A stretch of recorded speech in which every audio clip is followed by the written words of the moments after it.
Bonjour à tous, je m'appelle Clément Payette et je vais vous parler aujourd'hui de la bande à menu numéro 5, cinquième opus, cinquième épisode, comme vous voulez. Là, dans le premier épisode, je vous parlais donc de la bande à menu avec en fait de la création de l'association par Monsieur Jean-Claude Menu et de ses acolytes, Matt Contour, Kilofer, Stanislas Moquette. J'oublie Lewis Trondheim et David B, puisque j'ai fait des vidéos à part pour ces auteurs. Ensuite, dans le deuxième épisode, vous avez pu voir des collections différentes, comme Pattes de mouche, des collections originales de cette maison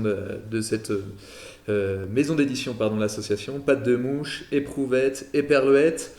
Euh, on a vu un épisode à part, le troisième épisode, on parlait de la collection Ciboulette, qui a rendu célèbre Marjane Satrapi, par exemple, ou Monsieur Guibert aussi, Emmanuel Guibert. On a terminé ensuite l'épisode 4, on a parlé de Lou Bapo, voilà, de l'ouvreur de potentialité de la bande dessinée, qui lorgne aussi sur Loulipo.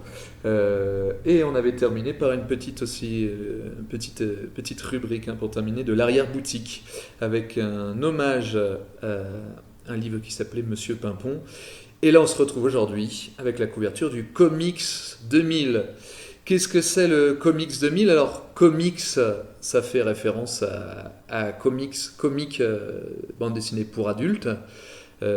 Comics 2000 était plutôt une grande compilation qui a été éditée, je crois, en 1999, plus exactement, même si elle s'appelle 2000. Mais bon, 2000, pourquoi? Parce que c'était le début peut-être d'un nouveau millénaire de bande dessinée, ou une fin de millénaire, l'effet fin de siècle, le fameux effet de fin de siècle, où chaque auteur dans le monde, voilà, devait. L'idée, c'était de rendre une planche. euh, alors, pas forcément une planche, mais ça pouvait être parfois plusieurs planches, d'une histoire muette. Pourquoi muette? Comme ça, plus internationale, il n'y avait pas de problème de langue.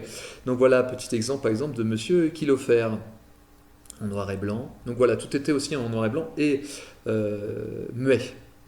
Dans cet exercice, je disais international, se sont illustrés plusieurs Américains, dont notamment Jessica Abel, donc la voici ici présente.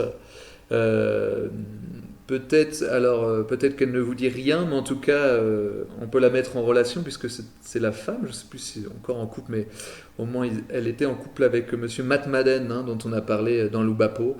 C'était la branche oubapesque, je ne sais pas si on peut dire la branche oubapesque, américaine, la Matt Madden, voilà.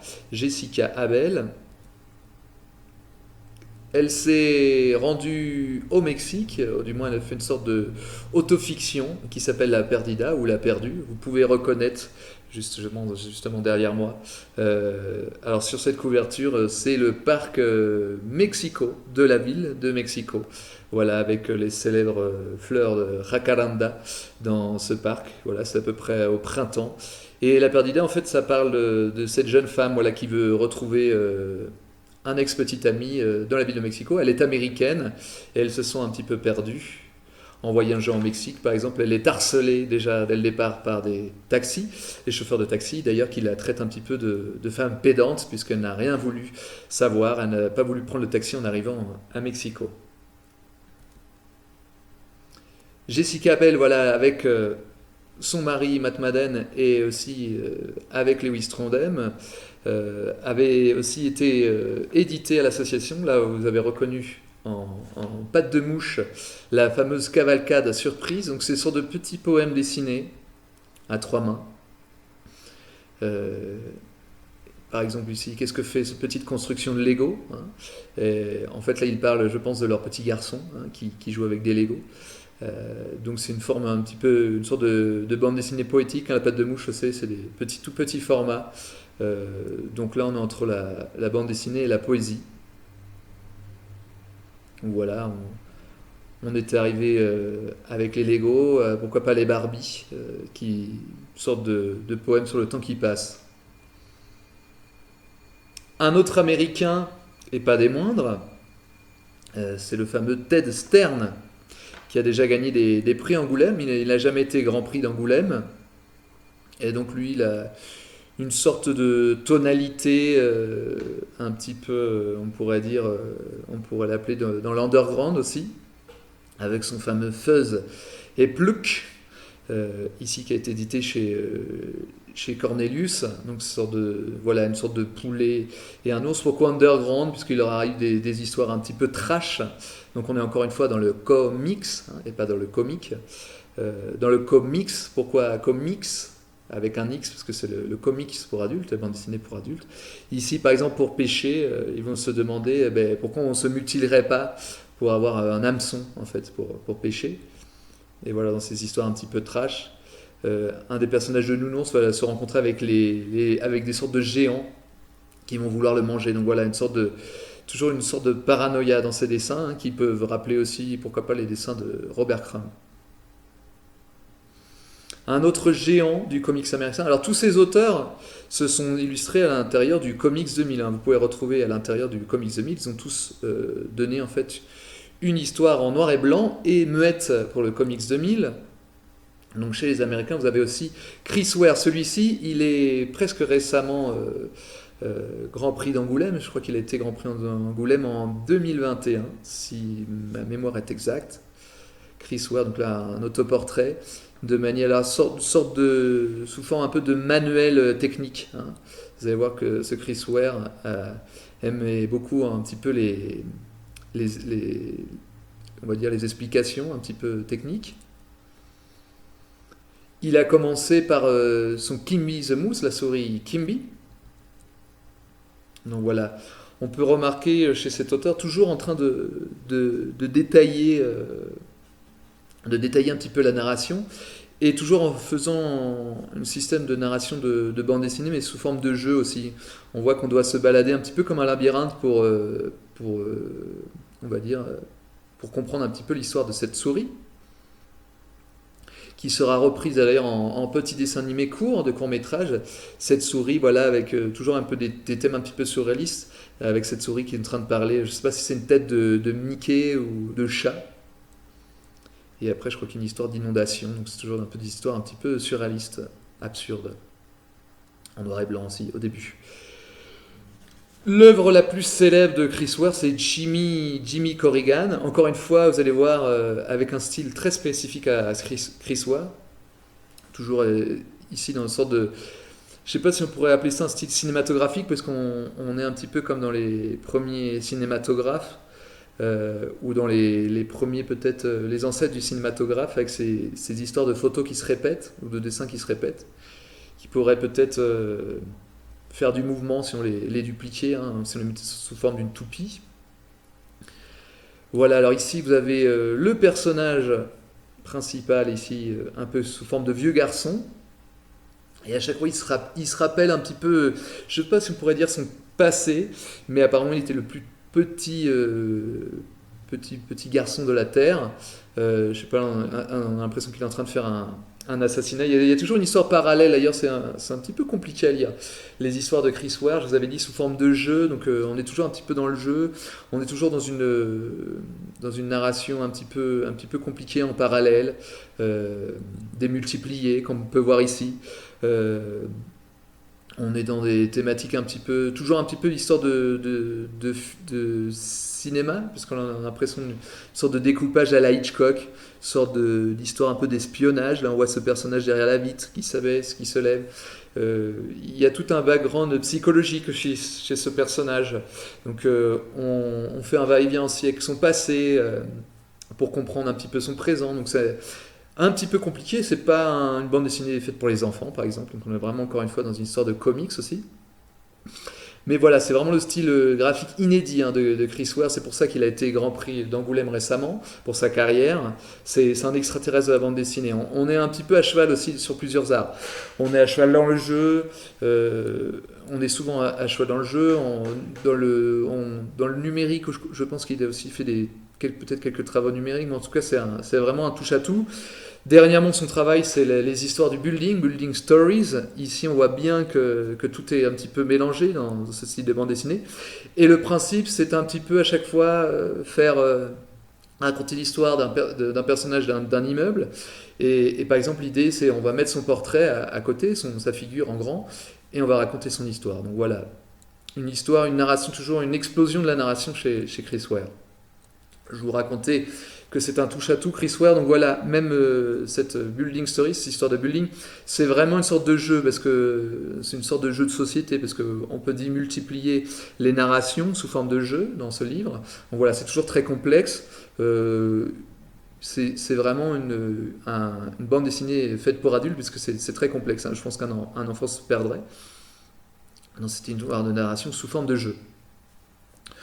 On va passer à une autre catégorie dans ce Comics 2000. Il n'y avait pas que les Américains d'invités à la fin, à l'aube du 21e siècle, à la fin du 20e siècle.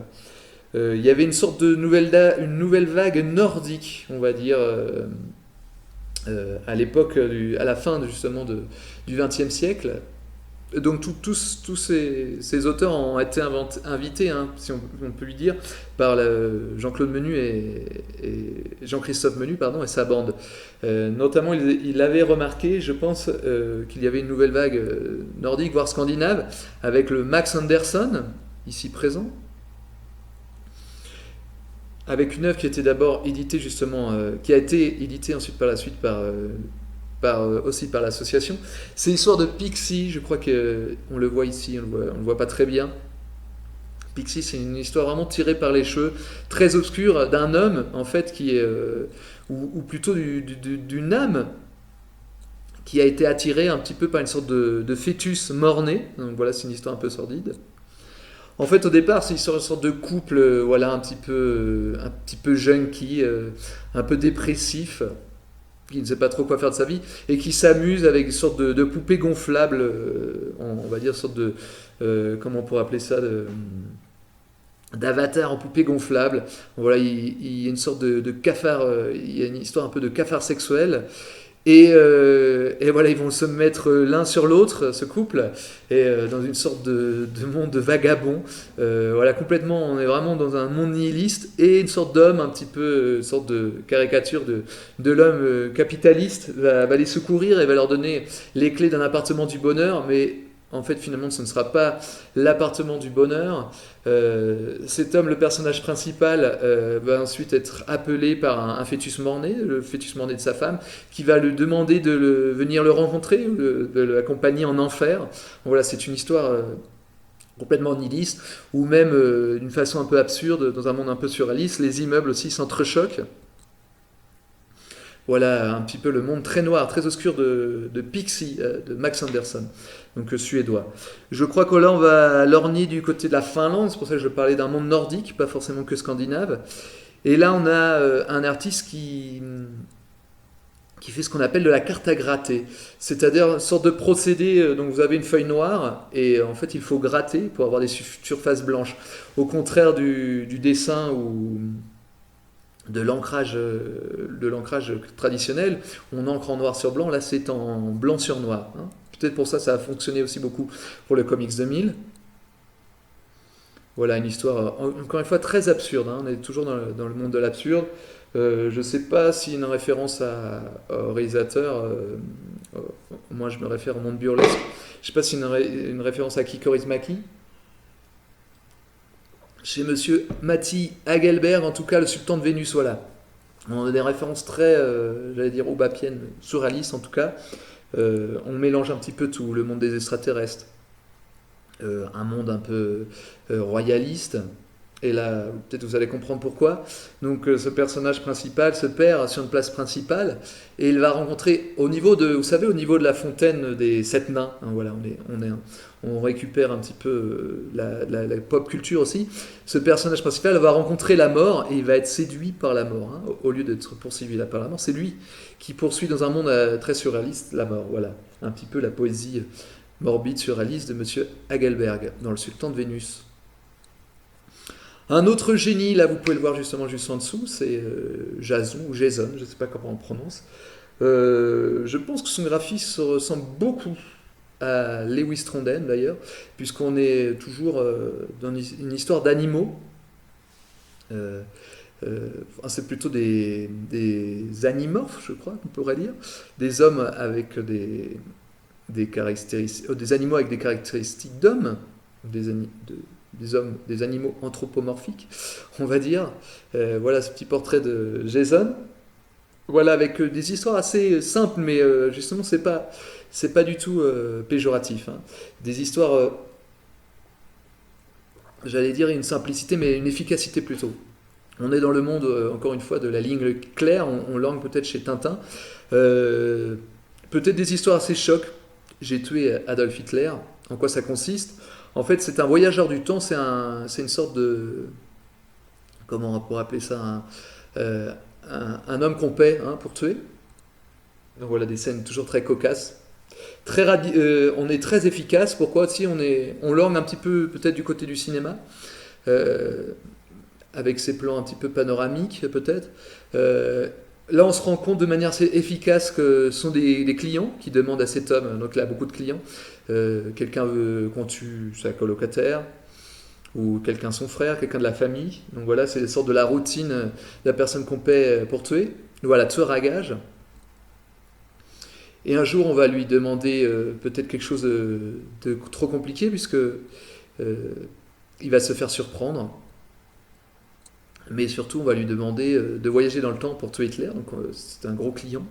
Mais ça va pas se passer effectivement comme il se doit. Et il ne veut pas réussir pour le moment à tuer Hitler. Et voilà, le problème avec les voyages dans le temps, c'est peut-être.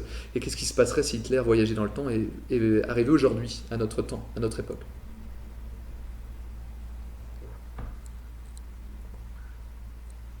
Voilà, le perroquet de Frida Kahlo, par exemple, personnage qui se passe au Mexique aussi. On est toujours dans l'absurdité.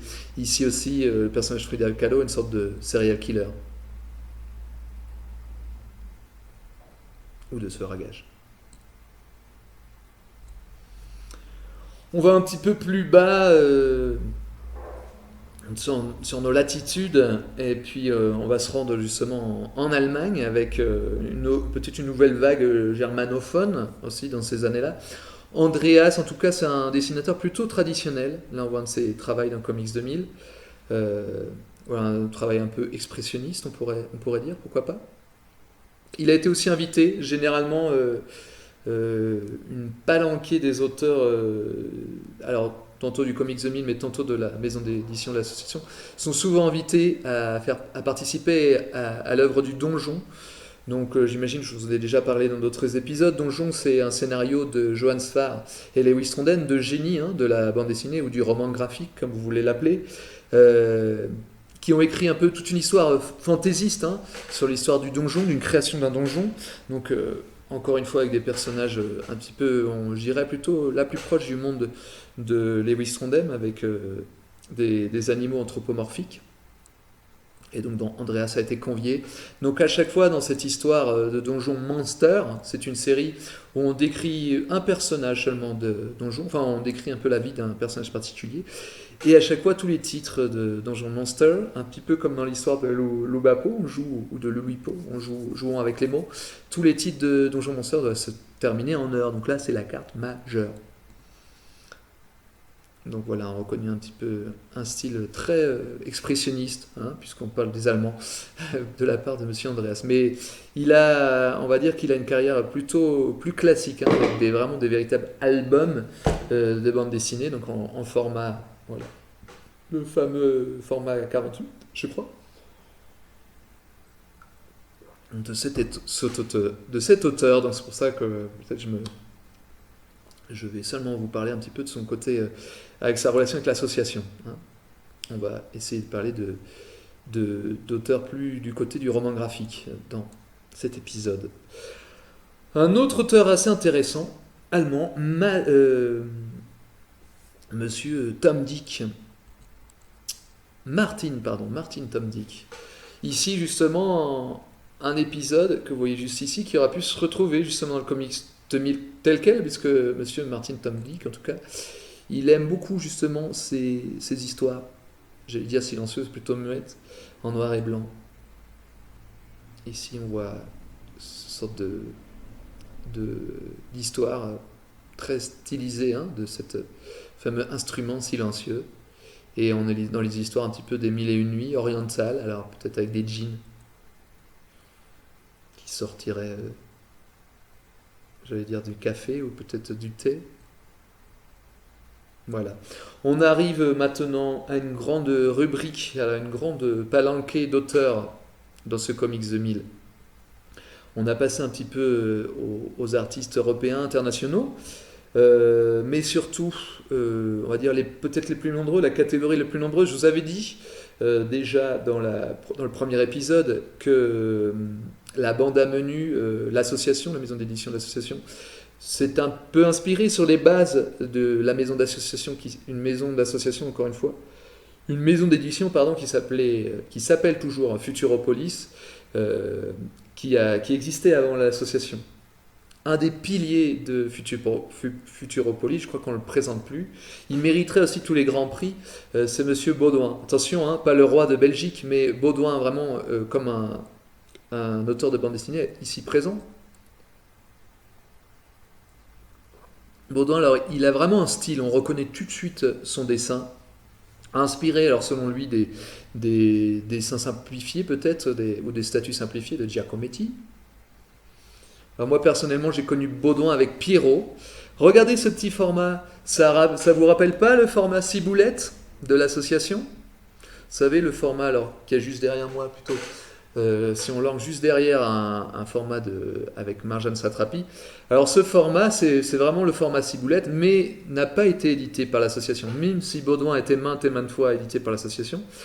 C'est le format, on pourrait dire format plagiat, peut-être copie du Seuil, notre grande maison, une grande maison d'édition, aussi plus connue pour la littérature, mais qui a recopié un petit peu, qui a pompé, comme dirait peut-être Jean-Christophe Menu, le style, l'idée de l'association de faire des plus petits formats, style roman graphique. Et Pierrot est édité chez le Seuil et pas chez l'association. Mais pour moi, quand j'étais plus jeune, pour moi c'était aussi l'association Pierrot.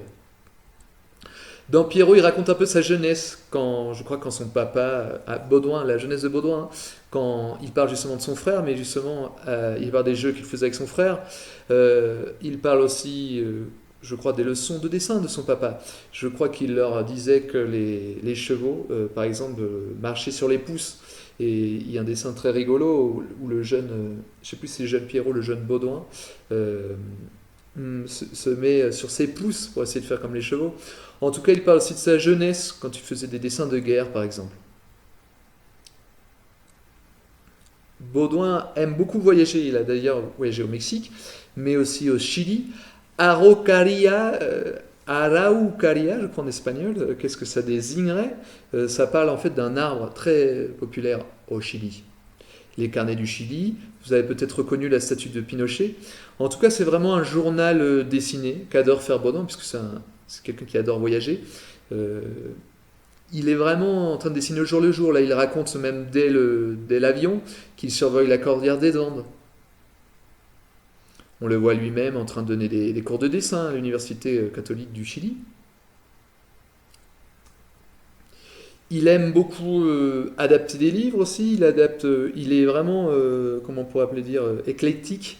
Parce que ici, par exemple, il adapte un fameux roman d'un fameux écrivain roumain. Il y a même eu un film sur Edmond, un portrait de Baudouin, je crois que vous pouvez même le voir sur internet, de la fameuse Laetitia Carton, Éloge de l'impuissance. Il y a un moment très rigolo un petit peu dans ce film où justement un moment Edmond, alors je crois qu'il se dénude, mais aussi de raconter qu'une fois pendant un orage il s'était dénudé, je crois, pour réellement faire l'amour avec les éléments. Donc personnage finalement un peu très romantique, en tout cas très sensible, très artiste. Inspiré aussi par la danse, il essaie de faire des ponts entre les dessins et la danse par exemple. Comme disait, je crois, Robert Bresson, quelquefois peut-être les arts ne parlent pas entre elles, mais quelquefois elles dansent ensemble.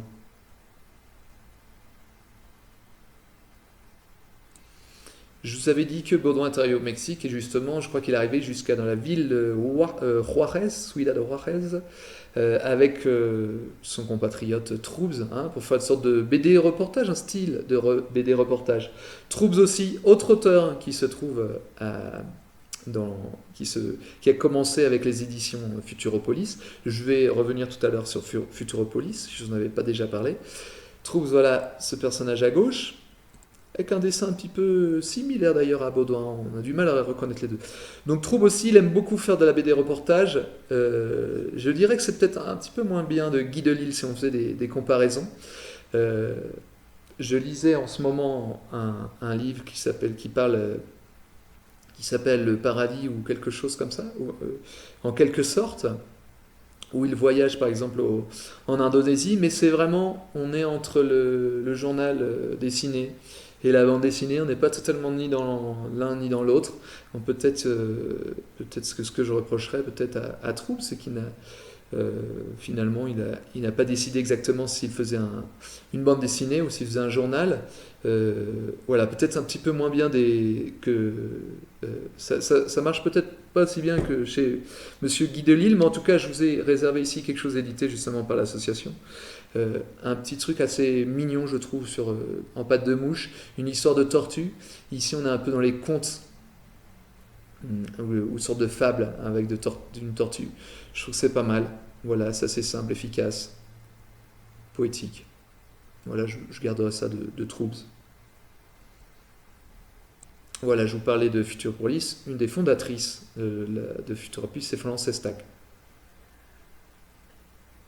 On reconnaît tout de suite la signature de Florence Estac pour ses personnages les gros nez. C'est un autoportrait. Donc dans sa maison d'édition qu'elle a créée elle-même, Futuropolis, à la base, Futuropolis, qu'est-ce que c'est? Alors d'ailleurs, premièrement, c'était le titre d'une bande dessinée futuriste de René Pelos. Ensuite, c'est devenu une librairie tenue par un monsieur dont je ne me rappelle plus le nom, qui a été racheté par la suite par Florence Estac et son mari de cette époque.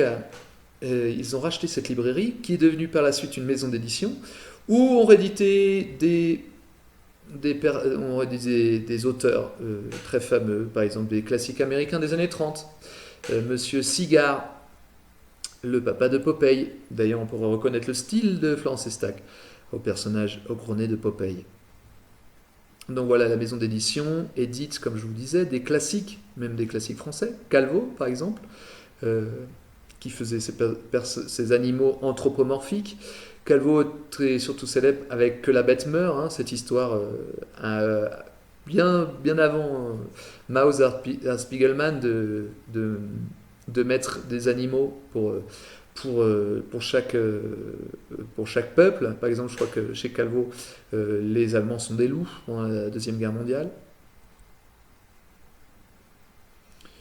Encore une histoire, qu'est-ce qu'il a mon nez on pourrait dire sur notre Bergerac, donc, qui a été illustré aussi par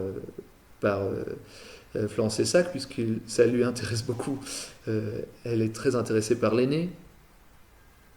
Donc juste pour vous dire aussi que Futuropolis aussi éditait aussi des auteurs, on va dire, des nouveaux auteurs à son époque, puisque dans la première vidéo, je vous disais aussi que Futuropolis éditait Tardi, donc c'était des jeunes auteurs avec le vent en poupe à cette époque, ou Moebius,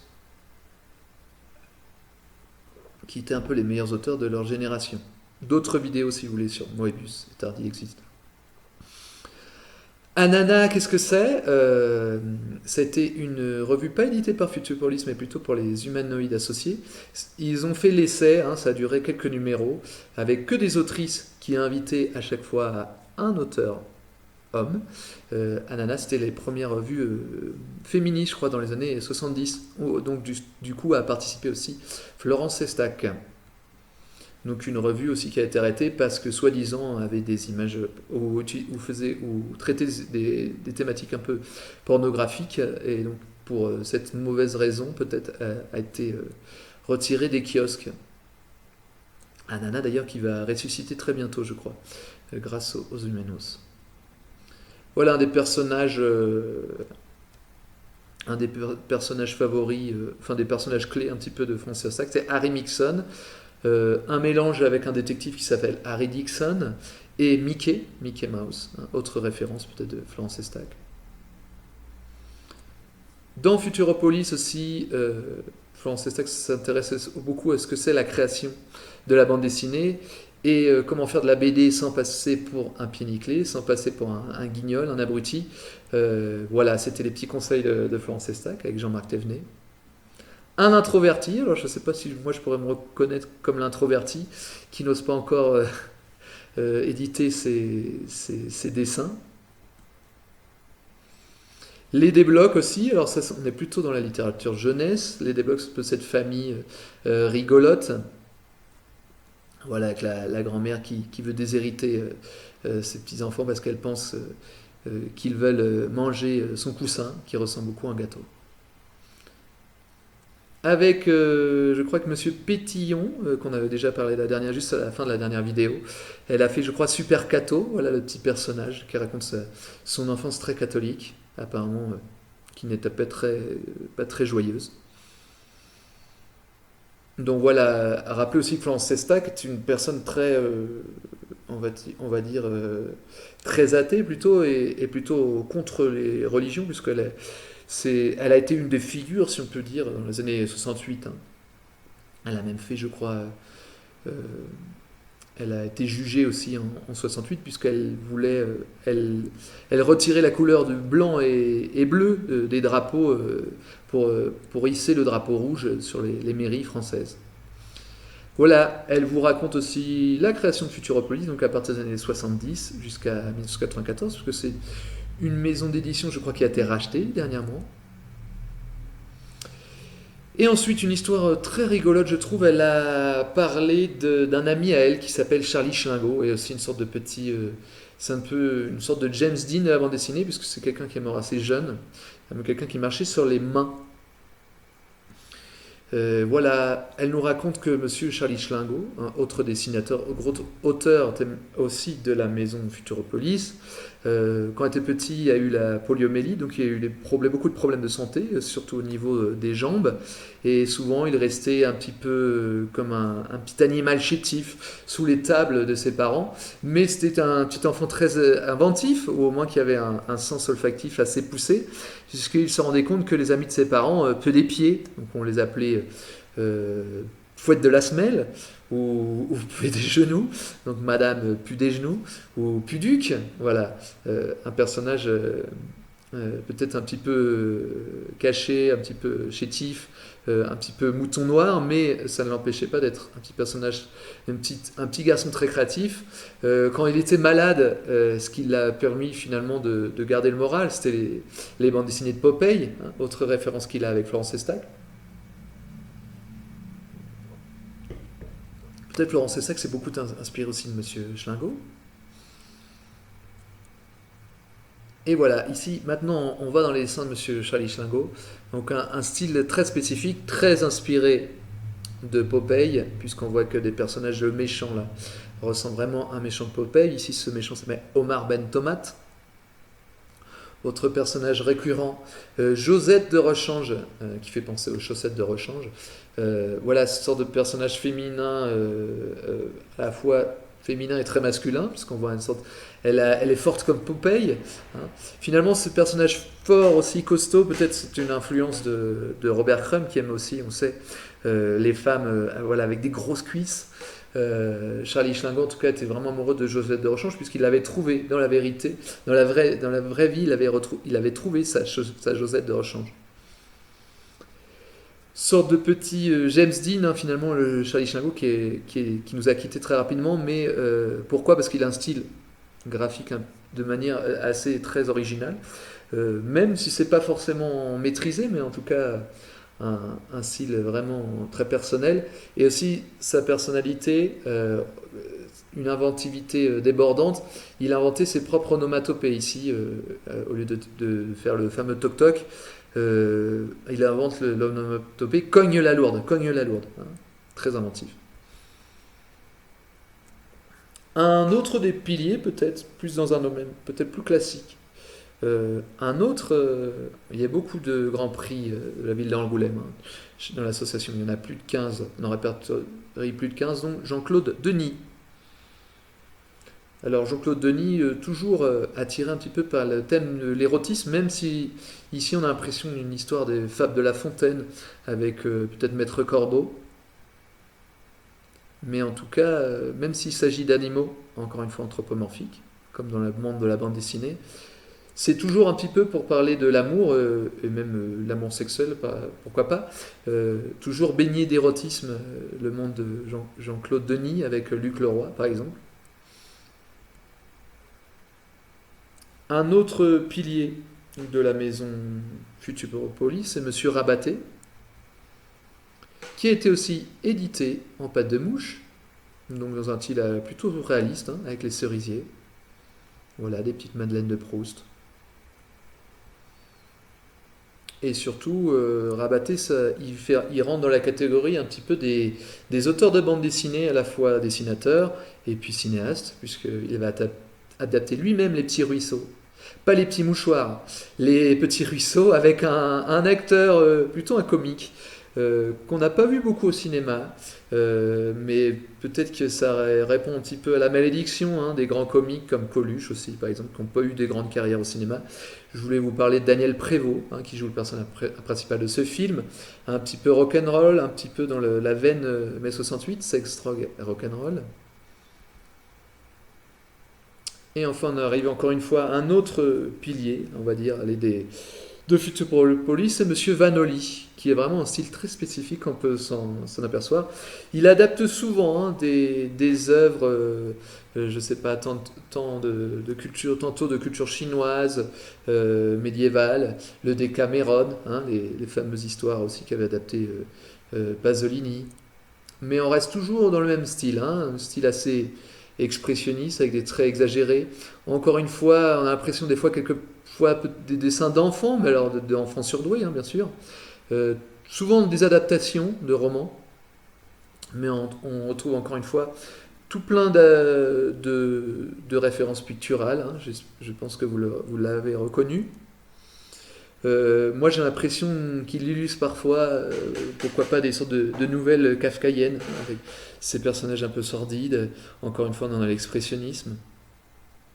C'est comme ça qu'on qualifie un peu son style. Ici aussi, une narration explosée, intéressante. On explose les cadres, hein, on explose les cadres. Il n'y a pas de cases ici. Donc c'est au lecteur un petit peu de se frayer un chemin dans cette histoire. Donc je ne sais pas si c'est tout le temps très clair, mais en tout cas c'est très original pour raconter une bande dessinée. Un pilier, on va dire, un peu de l'esprit association. Alors, je ne sais pas s'il le voit comme ça, mais en tout cas, on bascule vraiment dans la modernité de la bande dessinée ou dans le roman graphique avec Émile Bravo. Enfin, pas forcément le roman graphique, puisque justement Émile Bravo reste un petit peu dans les classiques de la bande dessinée. Mais en tout cas, on est vraiment dans la modernité, parce que Émile Bravo, c'est lui qui dit... donc il a repris le personnage de Spirou, pour ça il reste chez les classiques, mais ce qui est important, c'est lui qui a dit que la bande dessinée, ce qui importe dans la bande dessinée, c'est pas le dessin. Finalement, c'est la manière de raconter, hein. Et donc ça, c'est vraiment la modernité dans la bande dessinée. Il n'est pas édité, je sais pas, il n'a pas été beaucoup édité par l'association, mais du moins une de ses œuvres paraît assez classique, qui fait penser un peu à une histoire dessinée ou une littérature enfantine, a été assez adaptée au cinéma. On peut remarquer d'ailleurs la dureté de la couverture de bande dessinée, livre illustré, par rapport au film qui est plus joyeux, mais ça parle de l'histoire d'un petit garçon qui a perdu sa maman, mais de manière poétique. Comment il va expliquer à ses camarades, comment il explique un peu l'absence de sa maman de manière poétique. Il dit non, ben, vous savez, ma maman elle est en Amérique, et puis elle connaît Buffalo Bill. Enfin, c'est aussi l'histoire aussi, pardon, d'une petite fille qui joue un petit peu de manière un petit peu saugrenue avec ses petits garçons, en lui faisant croire que sa maman lui écrit encore des cartes, des lettres. Qui dit Monsieur Bravo dit Monsieur Sfar, parce que là on est rentré dans l'atelier Nawak. L'atelier Nawak, qu'est-ce que c'est au début de l'association, enfin plutôt vers quelques années après, les personnes de l'association vont se regrouper en ateliers. D'abord l'atelier Nawak, comme n'importe quoi. Et les premiers, les pionniers un petit peu, c'est Émile Bravo et Sfar. Hein. D'ailleurs, souvent Sfar parle beaucoup de la référence, de l'influence qu'il a reçue de la part d'Émile Bravo. Commencé et Johann Sfar, qui est vraiment un bourreau de travail, puisqu'il a fait 1001 projets. Projet d'abord aussi édité bien sûr par l'association En pâte de mouche, Noyer le poisson, des petites histoires comiques avec des petits animaux. Vous allez voir, ça va revenir un petit peu ce leitmotiv. Ensuite, il aime beaucoup aussi Johann Sfar se puiser un petit peu dans, j'allais dire le baissière, non, mais plutôt dans la culture juive, à la fois séfarade ou ashkénaze, parce que je pense qu'il a les deux. De références du côté de ses parents. Pasquine, j'ai tendance à dire Passin, parce que c'est peut-être un personnage Passin qui dès l'enfance, vivait un petit peu fréquentait les bordels. Et ce personnage de Pasquine aussi prend les traits parfois de Serge Gainsbourg, dont Johann Sfar aussi a adapté au cinéma. Johann Sfar, on a vu comme quelques autres triés sur le volet, auteurs de bande dessinée triés sur le volet, auteurs de romans graphiques, comme Marjane Satrapi, comme on a vu tout à l'heure Rabaté, mais il y en a plusieurs, hein, ou plus récemment l'auteur de Riyad Satouf, l'auteur de L'Arabe du futur. C'est à la fois, je ne sais pas si avec autant de maestria, mais c'est aussi en tant que réalisateur. Il a réalisé aussi la vie héroïque de Serge Gainsbourg, qu'on reconnaît aussi déjà au début dans ses bandes dessinées. Le chat du rabbin qu'on ne citera plus, hein, alors un style très propre à Johann Sfar. Johann Sfar, il faut savoir, il a commencé avec un style très réaliste, très chiadé on pourrait dire, mais là finalement il a un style plus dépouillé et peut-être plus sympa, plus réaliste, pas plus réaliste mais plus expressionniste, plus personnel, plus stylé, hein, pour parler du chat du rabbin. Il dit d'ailleurs le chat que les juifs préfèrent les chats puisque ils en ont marre de se faire aboyer dessus. Adapté au cinéma par le même Johann Sfar. D'ailleurs, on pourra remarquer dans le dessin animé le trait un petit peu plus réaliste. C'est peut-être un peu plus agréable. Pourquoi pas regarder le dessin animé, le dessin du dessin animé. Très proche des bandes dessinées, même si c'est plusieurs bandes dessinées. Ces bandes dessinées, comportent plusieurs volumes, mais en tout cas, c'est toujours très proche de la bande dessinée. Un autre grand des ateliers, on va le mettre du côté des Vosges, puisque ensuite, plus tard, à peu près, on va dire au début des années 2000, même Marjane Satrapi, David B aussi, étaient dans ces ateliers du côté des Vosges, du côté de Place des Vosges. Ces auteurs, en fait, ces nouveaux auteurs de bande dessinée vont se mettre ensemble et louer un appartement parce que c'est moins cher sans doute. Et ils vont former l'atelier des Vosges aussi avec ceux que je vous ai nommés et le dernier atelier qui s'appelle l'atelier des Vosges, avec Christophe Blain aussi, un grand pilier de la bande dessinée contemporaine, actuelle. Je pense qu'il a eu aussi sa petite statuette à Angoulême, pas si sûr. Bon, moi je suis pas un grand fan de Monsieur Blain, même si aussi il est très productif, mais parce j'aime pas trop, je vois pas d'un très bon œil, surtout si on parle de l'association, si on parle du roman graphique, je vois pas d'un très bon œil justement les formats, les grands formats, du moins pour cette capsule, pour cet épisode, cette conférence, puisqu'on va être dans le roman graphique, mais lui aussi, Christophe Blain, invité par ses amis, Sfar forcément, et Trondheim, puisqu'il faisait aussi parler des ateliers, donc il a eu le droit aussi à faire son petit... il a même toute une série à sa charge dans Le Donjon. Je ne vous en parle pas beaucoup, mais il a été aussi adapté au cinéma, avec son œuvre Quai d'Orsay, qui est adapté par Monsieur Tavernier, si je ne m'abuse, en forme de comédie avec Thierry Lhermitte. Vous allez voir, il y a toujours une passerelle en ce moment. C'est à la mode, ces passerelles bande dessinée, cinéma, depuis déjà au moins presque 20 ans. Un autre de cet atelier, c'est Monsieur Boilet. Monsieur Boilet a un style très réaliste, hein. Un amoureux des femmes aussi, alors un style assez érotique, avec 36-15 Alexia. Mais surtout, ce qui est intéressant chez lui, c'est sa relation avec l'Asie, avec le Japon surtout. Il a vécu, je ne sais plus s'il vit encore au Japon, mais en tout cas, il nous parle dans quelques bandes dessinées, par exemple, de sa vie érotique, sa vie sexuelle avec les japonaises. Donc c'est pour ça que c'est un thème qui revient très souvent chez Monsieur Boilet, mais aussi très intéressant et très esthétique, hein, cela dit. Avec une autre palanquée d'autres auteurs, Nicolas de Crécy par exemple, il a édité, enfin il a fait partie de ce groupe, de ces 17 auteurs, hein, qui ont montré le Japon avec leurs yeux, hein, puisqu'ils ont un rapport vraiment intime, c'est le cas de le dire, avec le Japon. On arrive cette fois aux fanzineurs, les personnes qui ont démarré dans le fanzine. Le fanzine, ce sont les bandes dessinées éditées par des fans de manière artisanale, hein, sous forme de petits magazines imprimés, maison, de manière authentique finalement, artisanale plutôt. Et dans ce monde de l'autre côté de l'Atlantique, hein, on est vraiment dans un style... On est vraiment dans une invitation artisanale. Dans le Comics 2000, il y a eu Julie Doucet. Ce n'est pas la dernière récipiendaire du Grand Prix de la ville d'Angoulême, c'est l'avant-dernière, 2002. Voilà, le temps passe vite. Et Julie Doucet, une des dernières femmes à avoir reçu une des récipiendaires. Il n'y en a pas beaucoup. Florence Estac, je crois. Et aussi une autre, je crois, mais qui n'a pas eu le Grand Prix d'une année, mais plutôt d'une décennie. Voilà.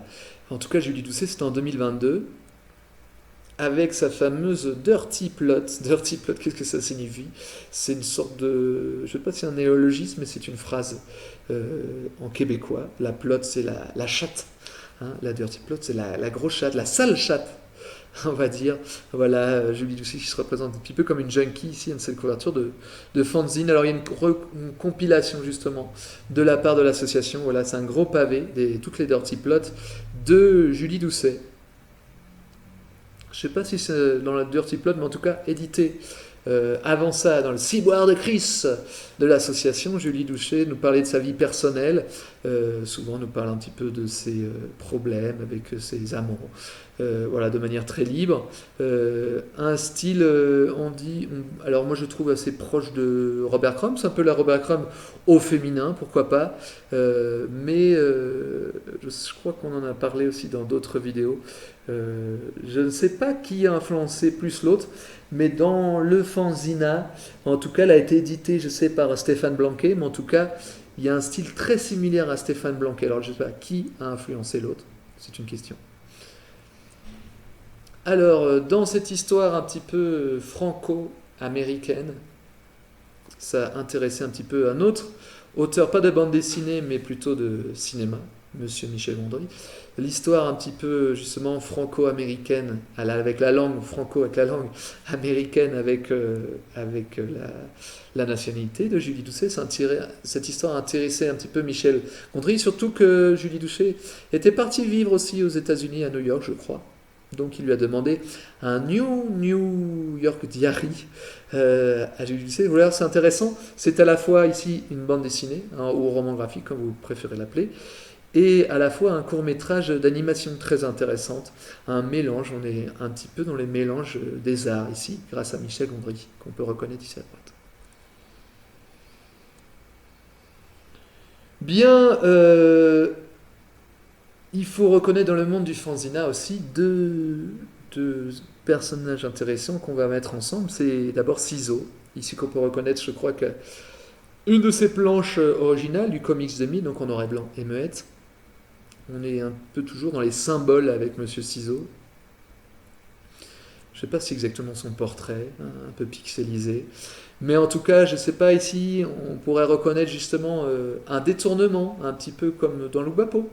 On détourne des sortes de... Je ne sais pas, ici, ça pourrait être, j'imagine, une sorte d'explication comment utiliser son appareil photo à la mer ou au soleil, attention à la pluie. Mais ici, c'est un prétexte pour Monsieur Ciseaux de faire une sorte d'histoire avec un extraterrestre qui se téléporte sur différentes planètes avec un appareil.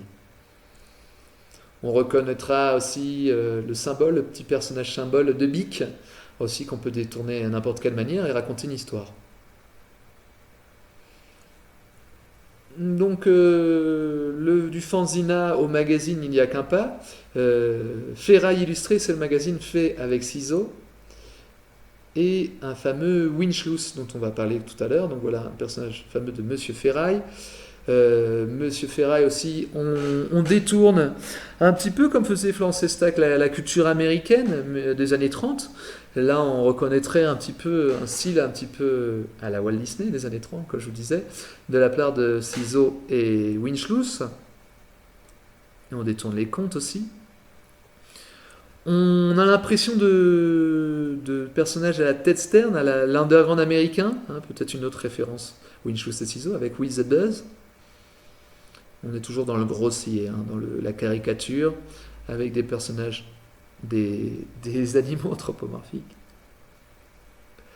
Voilà, notre autoportrait, cette fois de Winchloos.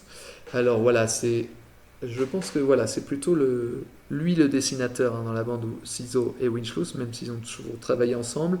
Winchloos aussi a travaillé au cinéma puisque c'est le co-auteur, hein, avec son nom de la vie civile, Vincent Parano.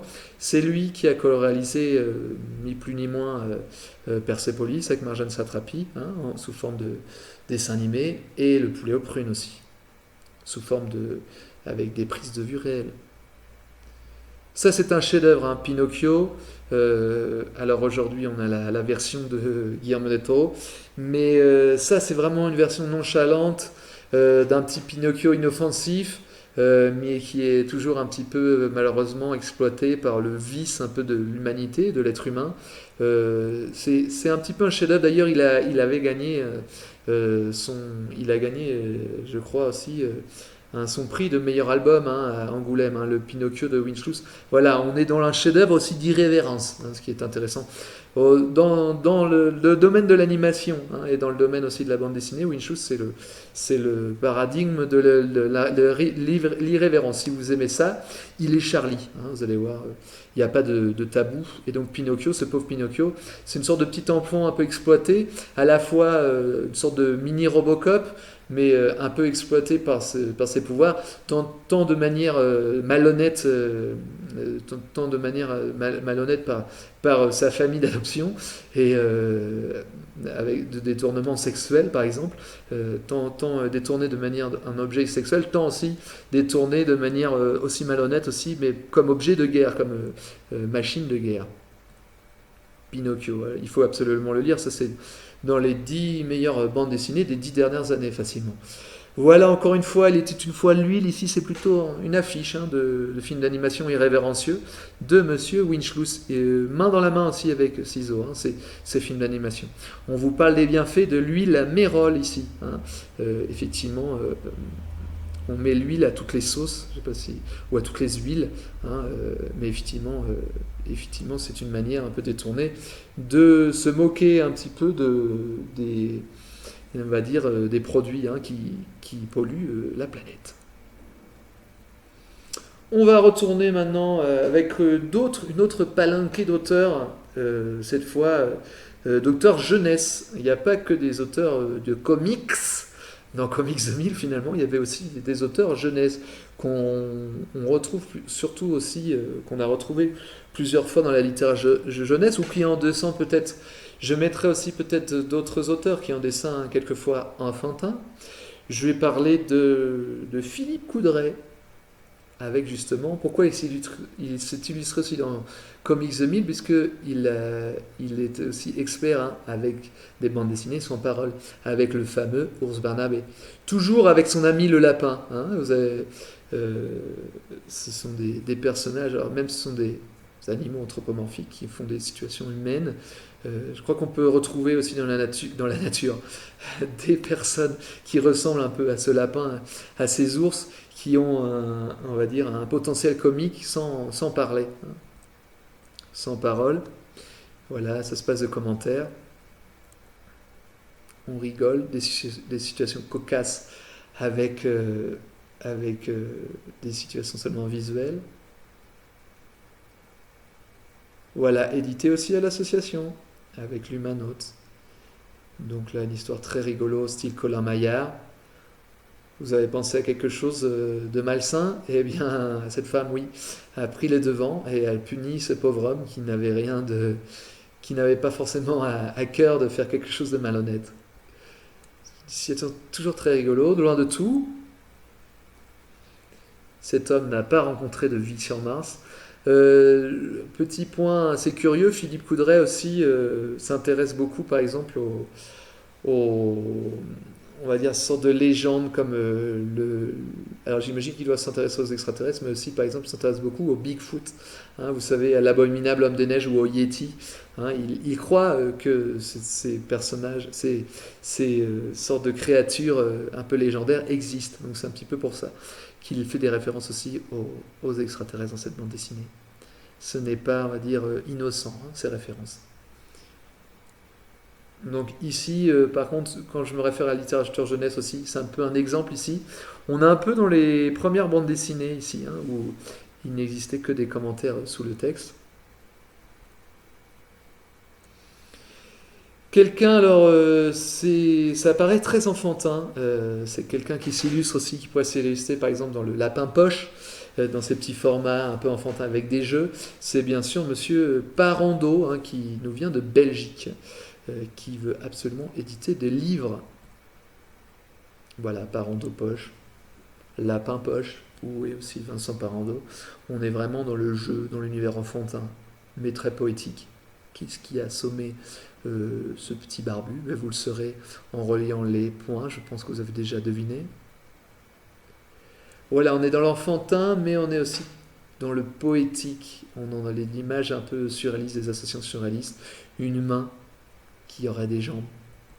On est dans la poésie enfantine, mais dans la poésie aussi. Hein.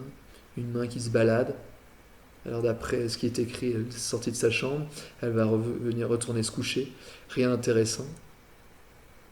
Voilà, une sorte de photo, je sais pas, à l'époque des photographes surréalistes, avec des éléments tout simples.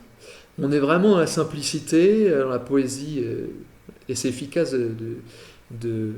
c'est très efficace de poésie et de style. On pourrait même appeler une bande dessinée rien avec Parando. Une autre personne, alors, un autre auteur, à la fois aussi, toujours à cheval finalement, entre l'auteur de bande dessinée et le cinéaste, c'est un bon exemple, c'est peut-être Monsieur Sapin, avec un nom aussi un petit peu rigolo. On est plutôt, alors on n'est pas forcément dans la nature enfantine, plutôt adolescente là, mais on est dans un dessin assez enfantin par contre. Le journal de la jungle, donc on est toujours, pourquoi enfantine, adolescent, pipi, caca, popo, j'ai trouvé personnellement son super-héros qui vomit, Super Murgeman, la fuite des cerveaux, au sens propre comme au sens figuré. Ce qui est assez intéressant aussi chez Mathieu Sapin, ce qu'il a fait assez d'intéressant, c'est aussi parfois des journaux justement dessinés. On pourrait le laisser dans une branche réaliste, documentaire. On va la voir tout à l'heure cette branche documentaire, mais on va faire le pont avec Mathieu Sapin, qui a accompagné aussi de manière intéressante Gérard Depardieu. Ça a déjà donné un film d'ailleurs. Gérard Depardieu voulait être à la manière, je crois, de Monsieur Dumas, hein, avec main dans la main avec un artiste, se rendre compte de ce qui se passe un petit peu en Orient, proche de l'Europe, aux frontières de l'Europe. Donc voilà, Monsieur Sapin nous montre un peu, Mathieu Sapin nous montre un peu les moments caustiques, comiques qu'il a eu avec Monsieur Depardieu. Voilà un autre dessinateur réaliste. Je les appelle les réalistes, mais finalement, ils ont tous un lien avec le documentaire. Je pense surtout à Étienne Davodo. Enfin, il a un lien avec le documentaire. il est réaliste, un style réaliste dans son style, même si c'est une fiction, un Lulu femme nue. Donc voilà, on est vraiment dans le détail documentaire, pas forcément le documentaire, mais d'abord réaliste. Adapté, hein, pas par lui-même, mais adapté par une grande cinéaste qui nous a quittés, franco-islandaise, Solveig Anspach, je ne sais pas si je prononce bien son nom. Donc une adaptation très sympathique, puisque c'est un cinéma d'autrice, je dirais, avec la fameuse Karine Viard dans le personnage principal. Voilà, on est dans la comédie avec Solveig Anspach. Et cette bande ciné plutôt réaliste qui est adaptée au cinéma. Donc je vous conseille le film. La bande dessinée, je ne garde pas un grand souvenir, mais en tout cas, comme je vous disais, c'est un dessinateur réaliste qui reste proche du document. Par exemple, avec Un homme est mort, ici, c'est une adaptation de faits réels. Pour ça, je vous parle de document. Ici, on parle vraiment d'un fait réel, quelqu'un qui a été assassiné lors d'une manifestation. Il y a quelque temps, je pense que c'est avant mai 68, c'est juste après la Deuxième Guerre mondiale, qui va être adapté aussi au cinéma, sous forme, cette fois, d'animation. On peut reconnaître d'ailleurs cette scène de manifestation en format panoramique, format un petit peu de film de western. Là, on est totalement dans le documentaire, dans la bande dessinée réaliste, puisqu'il s'agit bien de l'histoire de M. Davodo et de l'histoire d'un monsieur, là je ne me rappelle pas très bien son nom, je crois qu'on va l'avoir tout à l'heure. C'est vraiment un homme qui s'intéresse au vin. Il n'y a même pas son nom dans le récit d'une initiation croisée. Le but du jeu, c'est Étienne Davodo, c'est un spécialiste de la bande dessinée, va se mettre avec ce spécialiste de la vigne. Ils vont interchanger. Monsieur Davodo va initier ce vigneron à la bande dessinée, le vigneron va initier Davodo aux vignes. Alors cette personne, on voit de manière, un petit peu la manière comics 2000, en noir et blanc, qu'est-ce qui se passe entre ces deux hommes. Et par exemple, ce vigneron va donner un petit peu des conseils, comment faire une bonne vigne. Une vigne, on va appeler plus ou moins une vigne, quelquefois, une vigne biologique, biochimique, si on peut dire. En tout cas, ça c'est vraiment une personnalité des vignerons. Et le point commun entre Davodo, on va dire c'est à la pointe, qu'il est à la pointe du roman graphique, aussi ce vigneron, il est un petit peu à la pointe des nouveaux vignerons. Ils sont tous les deux très modernes dans ce qu'ils font. Une personne un peu inclassable qui a été invitée dans le Comics 2000, alors vraiment pour moi c'est vraiment un coup de cœur. Il fait partie de des temps d'auteurs de comics qui sont passés par les arts décoratifs. J'ai nommé Monsieur Dufour. Mais en tout cas, il y en a d'autres qui sont passés par les arts décoratifs. Je crois qu'il y a Monsieur Tardy, pas des moindres. Et ensuite, je crois, Monsieur Véron, Martin Véron. Donc il y en a d'autres. Mais je crois qu'on peut l'associer à quelque chose vraiment d'artistique, parce qu'il a vraiment un style très personnel, très proche de Lewis Trondheim. Je crois que plus jeune, j'étais incapable de les dissocier. Mais en tout cas, ici, avec un scénario tarabiscoté de Lewis Trondheim, il fait un autre chef-d'œuvre, la bande dessinée, du roman graphique, parce que c'est un petit format, c'est La Gare centrale. Là, on peut reconnaître, j'allais dire, des influences un petit peu aussi kafkaïennes, pourquoi pas expressionnistes, pour l'angle des caméras. Encore une fois, on lorgne toujours du côté du cinéma. Et puis là, on dirait aussi la gare d'Orsay, la fameuse gare qui a été filmée par Orson Welles dans son procès de Franz Kafka. Et on est aussi dans une histoire kafkaïenne, puisque, je ne sais pas si on peut regarder sur le plan, mais on dirait que la gare a été fait exprès par ce personnage qui cherche finalement des trains qui n'existent pas. Cette gare a été faite pour lui. On a un peu, je pense que Lewis Trondheim a un peu lorgné du côté de la parabole devant la loi de Franz Kafka. C'est ce message un peu absurde. Un renseignement, c'est un renseignement qu'il vous faut. Oui, un renseignement. On va vous donner une information, mais pourquoi donner des informations si on ne sait pas où on va Il faut de l'efficacité en tout cas. Ça lorgne un petit peu avec notre monde moderne, tout ça. Notre vie moderne. Un autre géant de la bande dessinée, alors pareil, c'est ce géant de la bande dessinée a aussi toute une carrière classique. Peut-être j'en ai déjà parlé sans doute quand j'ai parlé du magazine Fluide Glacial, c'est monsieur Manu Larsonnet. C'est un géant parce qu'il a eu le vent en poupe. Je pense que si ça ne m'étonnerait pas qu'il ait eu un grand prix d'Angoulême en tout cas. Ici, on reconnaît Manu Larsonnet dans son retour à la Terre aussi. Ça a été en vogue, c'est peut-être toujours en vogue ces bandes dessinées, j'allais dire avec des thématiques documentaires, puisque c'est une sorte de autofiction, hein, puisque Manu Larsonnet est revenu à la campagne et on a fait toute une série de bandes dessinées avec son acolyte de Fluide Glacial. Voilà, une des couvertures Fluide Glacial qu'a pu faire Manu Larsonnet, toujours dans l'humour. Manu Larsonnet aussi a commencé à faire des petits strips comiques en faisant des détournements. Ici, en détournant par exemple le Cowboy Solitaire, en faisant un petit peu le qu'on appelle The Lone Ranger en américain, en anglais. En parlant, alors on ne parle pas forcément des détournements, mais en refaisant encore un petit tour du globe, on peut parler aussi de tous les latins qui ont eu une place privilégiée dans le Comics 2000. On va commencer avec Monsieur Ligné, hein, avec un nom à consonance française d'ailleurs, puisque un de ses ancêtres aurait été une sorte de noble hein, qui aurait fait l'histoire aussi de l'Argentine, Monsieur Ligné, qui lorgne beaucoup du côté, vous verrez, de Mafalda. Hein.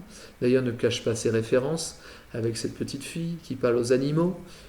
Plutôt moins Mafalda, moins Kino que du papa de Charlie Brown finalement. Toutes ces références comiques de Ligné.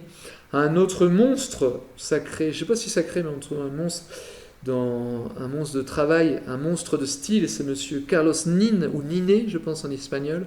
Il nous a quittés récemment aussi, monsieur Niné.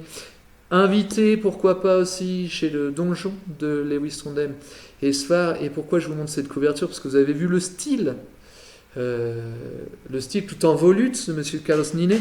Alors pourquoi tout ce style aussi? Parce que c'est un monsieur aussi, surtout du monde de la caricature. C'est vraiment le style en majuscule, le style en S majuscule, avec monsieur Carlos Niné. Allez, on ne se lasse pas de tant de styles. D'ailleurs, c'est un monsieur d'une autre génération et curieusement, avec quelques Argentins, je pense. Alors, je ne sais pas si pour cause. Alors, je crois que monsieur Niné n'a jamais quitté son pays, mais il y a quelques Argentins comme ça qui ont été invités par l'association aussi. Quelques autres. Alors, je crois que c'est monsieur Trio, si je ne m'abuse, hein, qui a été invité aussi en France, qui a dû fuir un petit peu les dictatures argentines, mais il y a un parallèle comme ça. De toute façon, la bande dessinée argentine, ça fait vraiment partie c'est vraiment l'Argentine, c'est une culture aussi de bande dessinée, il ne faut pas l'oublier. Un autre latin, plutôt du côté de l'Italie, c'est un peu improbable hein, que ce monsieur Mattioli ait choisi, est tombé un petit peu en France, on va dire à partir des années 70. Hein. En tout cas, monsieur Mattioli, on va se rappeler un petit peu de lui pour son côté un petit peu irrévérencieux. Là, ça vous rappelle sans doute Itchy et Scratchy, ces personnages, ces animaux qui sont en train de se tuer dans les Simpsons. Et bien avant Itchy et Scratchy, il y avait Squeak the Mouse, hein, de part de monsieur Mattioli. En fait, il s'est d'abord inspiré, lui, encore une fois, des Américains, de Tom et Jerry, hein, ici, mais un Tom et Jerry de manière trash, puisqu'on est dans l'horreur à chaque fois. On est même aussi dans l'érotisme hein, avec monsieur Mattioli. En tout cas, il avait passé, et c'est sans doute grâce à ça que l'association va pouvoir mettre la main sur son travail. Il a été appelé, Mattioli, à peu près dans les années 70, avec un journal pas des moindres, avec le journal Pilote. Il a été appelé par le fameux journal Pilote, par monsieur Goscinny, qui était intéressé par son style assez naïf, un peu enfantin, avec M le magicien. Là, c'est une efficacité dans l'humour et dans le style aussi. Cette petite Marguerite là, qui appelle un escargot à l'aide pour lui dire qu'au final, c'était qu'une blague. Vous verrez dans d'autres épisodes avec M le magicien que ça passe toujours se passer comme ça. Dans M le magicien, ce qui est intéressant, on est un peu dans l'esprit Oubapo, parce qu'à chaque fois, Mattioli va exploser les idées narratives et va exploiter à 100%, à 200% les possibilités de la narration de bande dessinée. Un autre grand, cette fois de la caricature ou du monde de la presse, c'est Monsieur Malheur. Alors je ne sais pas s'il fait un malheur, Monsieur Malheur, mais en tout cas c'est peut-être le plus grand nom de la bande dessinée ou de la caricature autrichienne. Pourquoi un grand nom? Parce que déjà, même dans ces petits formats, TNT, c'est le nom d'un boxeur, voilà, avec sa routine de boxeur. J'ai mal à la tête, on pourrait se rappeler de lui. Ce boxeur a été adapté en court-métrage. Donc voilà, c'est pour vous dire l'efficacité et l'inspiration que laisse Monsieur Malheur. C'est un jeune aussi, je crois que c'est toujours un jeune tant dessinateur de bande dessinée et de caricature. Caricatural, parce qu'on est vraiment la caricature dans le style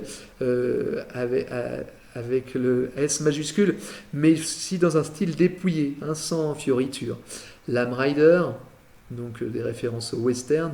Voilà, rien que ça, un tout petit dessin léché comme ça, on comprend que c'est sans doute un gros cow-boy bien macho. Célèbre aussi Malheur avec son personnage Flashco, ici format italienne, je crois, en horizontal. C'est un homme qui vit dans une couverture chauffante, donc des histoires en strip seulement, sans doute qui ça vient de lorgner. Il orne peut-être aussi du côté de Mafalda, ou plutôt des Peanuts. Histoire fameuse qui a été rendue peut-être telle qu'elle en animation, vous allez voir, on est souvent aujourd'hui dans la bande dessinée quand ça fonctionne bien. Il y a des va-et-vient aussi avec l'animation, avec le film aussi. Donc au Malheur on fait partie et franchement j'aime bien. Il a le mérite d'être connu.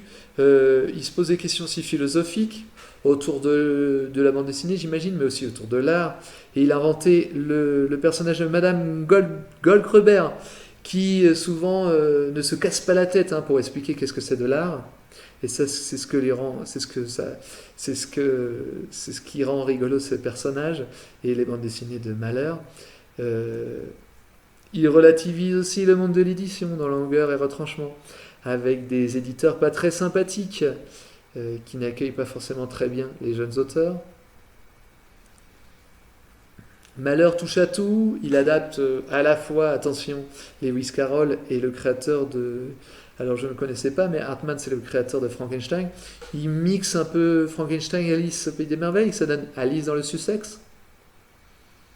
Mais là encore une fois, en très peu de mots, en très peu de dessins, on est dans un monde caustique. Cette Alice très rigolote, on est dans un monde surréaliste, mais rigolo aussi, efficace aussi. Efficace dans l'humour aussi chez Malheur.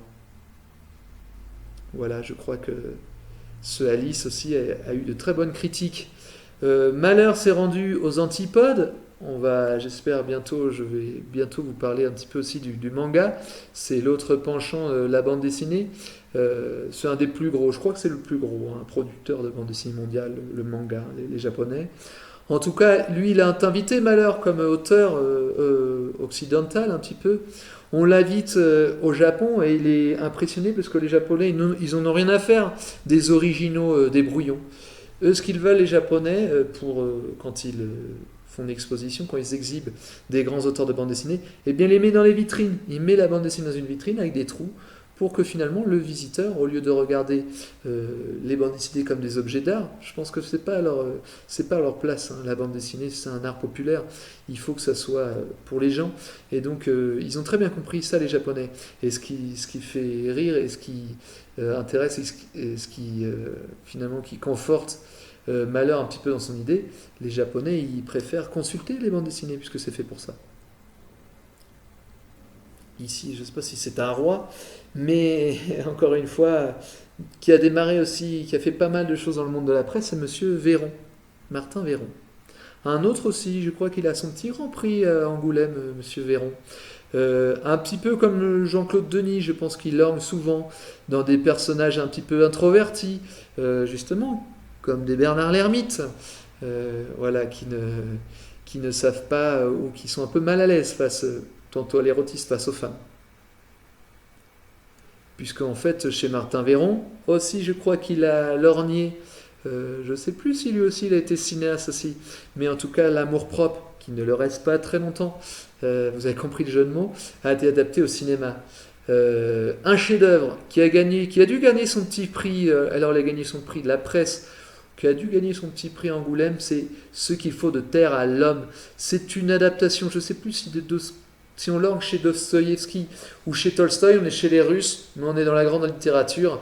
C'est vraiment une adaptation, cette fois j'allais dire, très fine de la part de Martin Véron. On reconnaît son style qui n'a pas changé depuis l'amour-propre. Martin Véron, ça coule de source. On est dans une sorte un petit peu la ligne Leclerc, mais la ligne Leclerc de Martin Véron, à la fois aussi dans des volutes.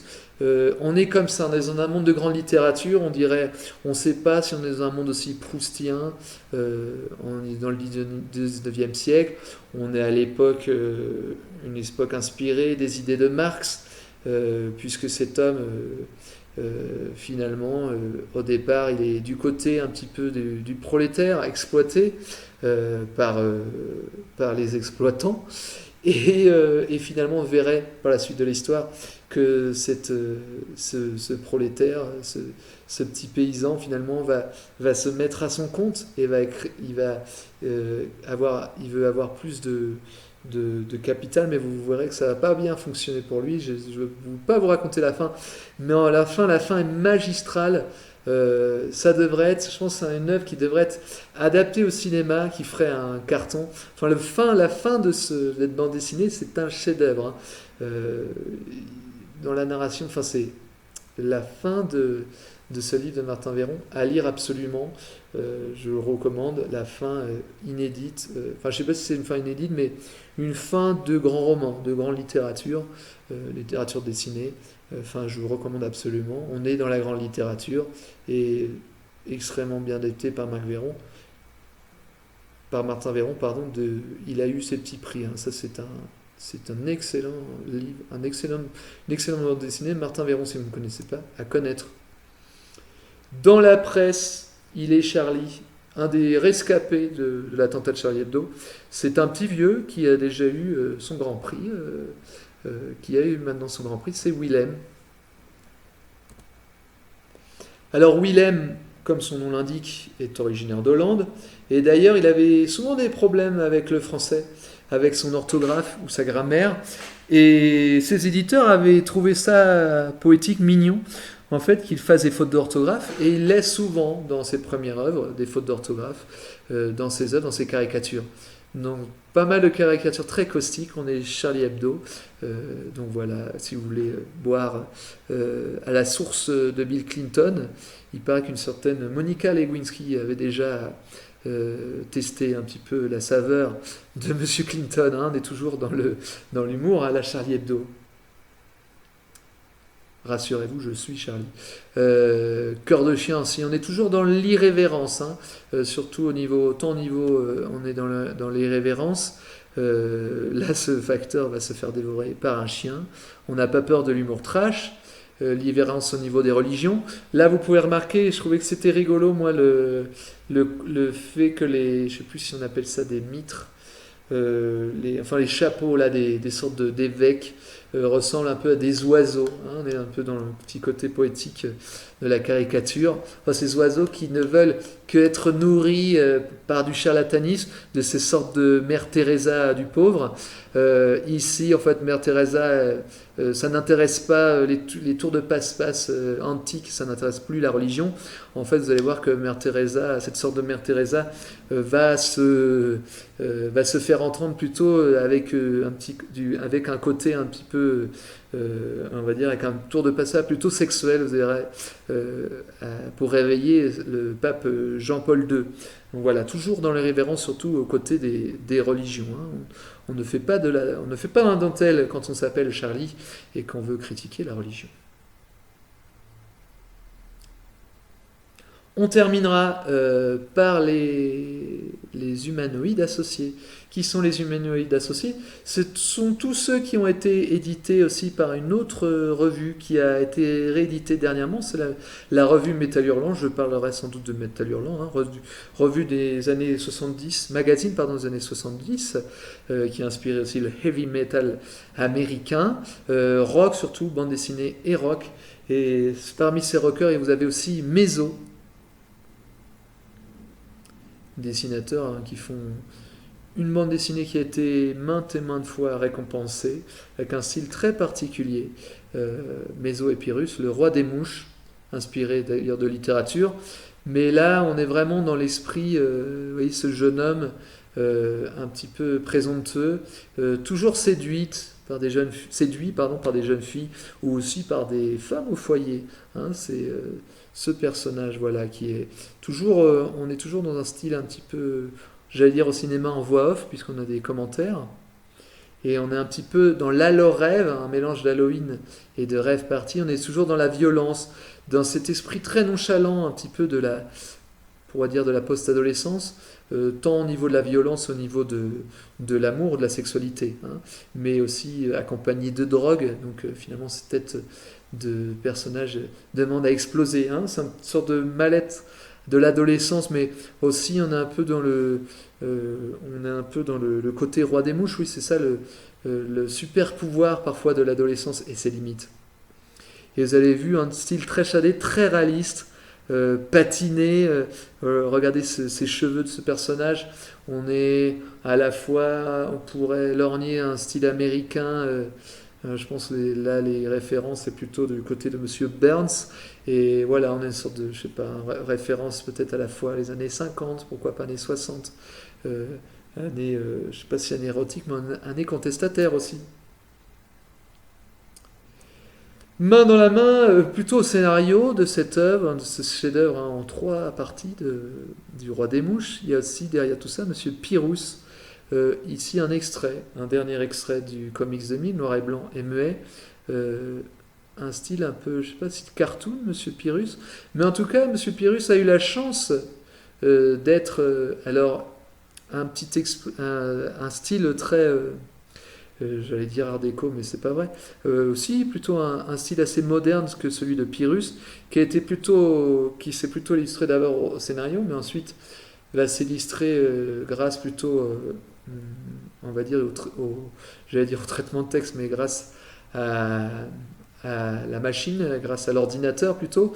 Et ici, il adapte Monsieur Schlingo avec ses personnages, justement, le fameux Monsieur Schlingo, ces animaux anthropomorphiques. Enfin, c'est Monsieur Pyrrhus qui va les adapter ici, on va dire, en adaptant des fameuses histoires de Monsieur Schlingo. Et cette fois, pour nous raconter voilà, des petites histoires un peu rigolotes de ce petit cantor qui n'est pas très gentil avec les filles, mais qui lui rendent très bien. Et finalement, on va l'éjecter. Puis on va éjecter voilà, cette présentation. On va terminer ici, voilà, tous ces auteurs qui faisaient partie du Comics 2000. Voilà.